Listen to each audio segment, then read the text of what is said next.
Now, one of the former FIFA executives accused of taking bribes says the US investigation is motivated by pride. Jack Warner claims America timed the arrest to humiliate FIFA after failing to win the rights to host the 2022 World Cup. I have been told today by an impeccable source in the US that the Americans had planned to do this since the World Cup in Brazil. And they could have, because all these guys traveled to America to go to Brazil. They traveled through the states to go to Brazil. And therefore they could have done that very easily. But they wanted to do this to embarrass FIFA. And of course, our people here in this country here thought also it was fortuitous for them for the elections that come in. Having killed Burley, they believe, killed Jack Warner, and they get two for the price of one. So is Sepp Blatter, a good president for FIFA? Joining us from our central London studio is former footballer Mickey Ambrose. Hello to you, Mickey. Thanks for joining us on Sky News this afternoon. We'll soon find out whether he will have a fifth term as president of FIFA. Should he? Oh, definitely not. I can't believe Jack Warner said that, America have started all this. I mean, Jack Warner's been with FIFA for so long. Obviously, he's not there now. I mean, what's he been doing all these years? I mean, it's ridiculous. Do people in FIFA think we're all deluded or something? I mean, we shouldn't actually be sitting here talking about the election. It should never have taken place. But obviously, 56 votes he's going to get from the African nations, and obviously the 44 from Asia. Gives him about 100 votes. Another 5 for the first round. He's home and dry.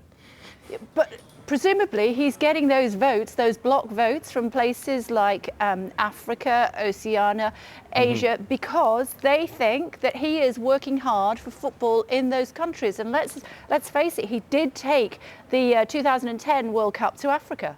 Yeah, give me £4 billion. I know how to spend it to deprived areas. We could all do it. But the matter of the fact is, yes, he has, through their FIFA goal programme, invested in infrastructure and, especially in Lusaka in Zambia, where obviously they've got the headquarters there and various other places in Africa. So I suppose in deprived countries, they see this guy delivering to them. But hey, come on. Michael Garcia spent 2 years in an investigation, a 300-page report, which unearthed corruption. The same people who we've just seen being charged were at FIFA. I mean, this guy's head of the helm. I mean, how can he still be there? It's ridiculous.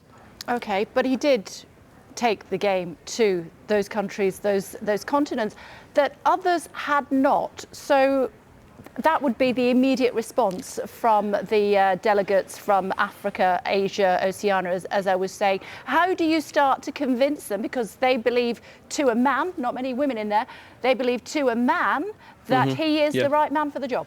Yes, well, 17 years he's been in the job, and I see your point, and I can see how the African nations would view the work he's done. And I'm not saying he hasn't done any good work. He's done probably a lot of good work with the investments I've just mentioned in various countries.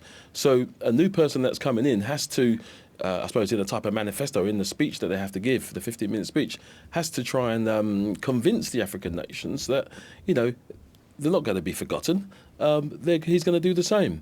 But, I mean, come on, this has been going on for years. We've got our own FA, we've got UEFA, everyone knows what's been going on, and it's only now that it's now coming more to light. But yes, he has done relatively good work. I'm not going to criticise him for not investment, and because I work in the youth and social inclusion areas in London. So yeah, I see the point there. But I mean, come on, this can't go on forever, surely.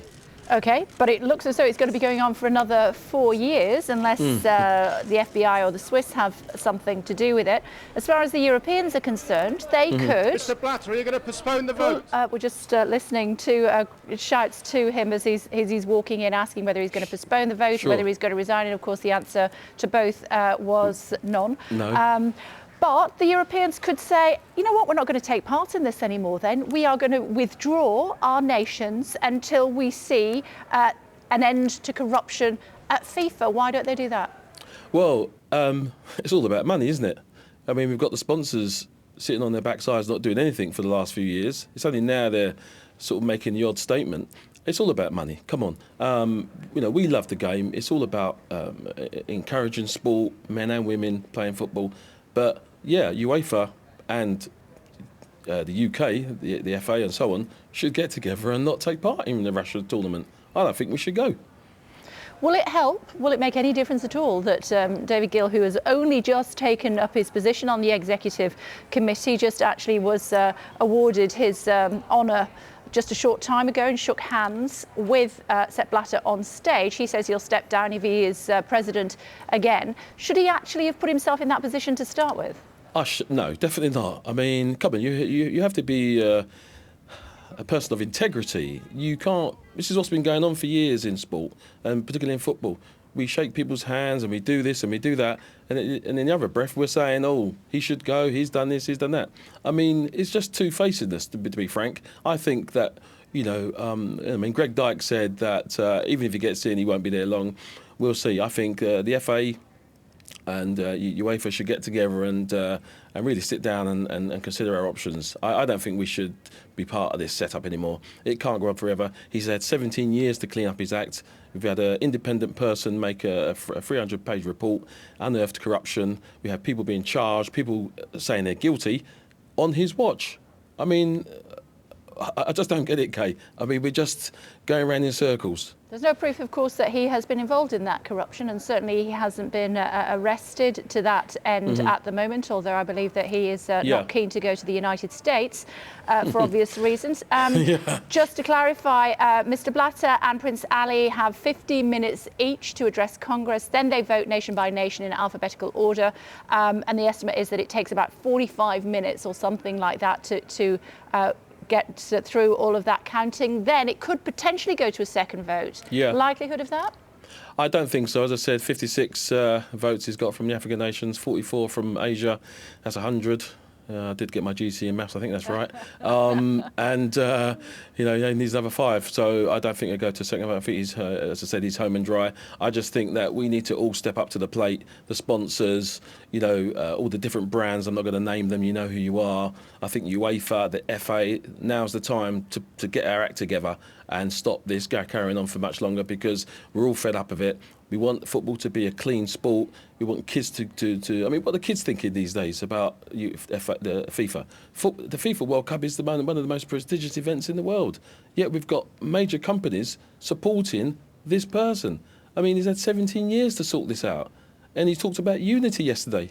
And he's blaming who? He's at the helm. When you're a chief executive of a company, you should know what's going on within your ranks, shouldn't you? One of my colleagues, tongue-in-cheek, pointed out to me earlier on today that Wales and Scotland have inadvertently been boycotting the World Cup for 20-odd years now. But in all seriousness... Let me tell you something, though, Kate. Yeah? Scotland have a lot of passion in their hearts. I know they used to take down the goalposts at Wembley and jump in Trafalgar Square, but one thing the Scots got, they've got passion and drive. I want to see the bulldog spirit of the UK in England not only play football, but in the boardroom now, and get the ball by the horns, so to speak, and let's make him know that this is not right. And UEFA and the FA needs to get together. I mean, Scotland, bless their hearts, they try their best, but at least they give it all they got. Yeah, and as far as England is concerned, even if UEFA doesn't pull out, would it not actually send a message? OK, we might not win the World Cup, it's a long time since we did, but would it not send a message that if a country like England, where a lot of the top players in the world come to play their football week in, week out, if they pull out, then that surely is sending some sort of message to FIFA. Would that not help? You're absolutely right, Kay. You should be in the government, Kay, because you know what you're talking about sport, and it should send the message. But as I say, Kay, it's money. The big brands have been pumping money into the World Cup. He's used it in a tongue-in-cheek way, obviously, to help the deprived nations. I can understand that, but unfortunately, it's about money, and we've sat too much on our laurels to say anything, shaking hands with a person that 1 minute we're saying he shouldn't be in the job. I just don't agree with it. I'm sorry, I'm quite a straightforward guy. I think that we should get our act together, the whole of Europe. OK, it's great to talk to you as always. Thanks very much indeed for coming along. We appreciate it. My pleasure, Kay. Thank you.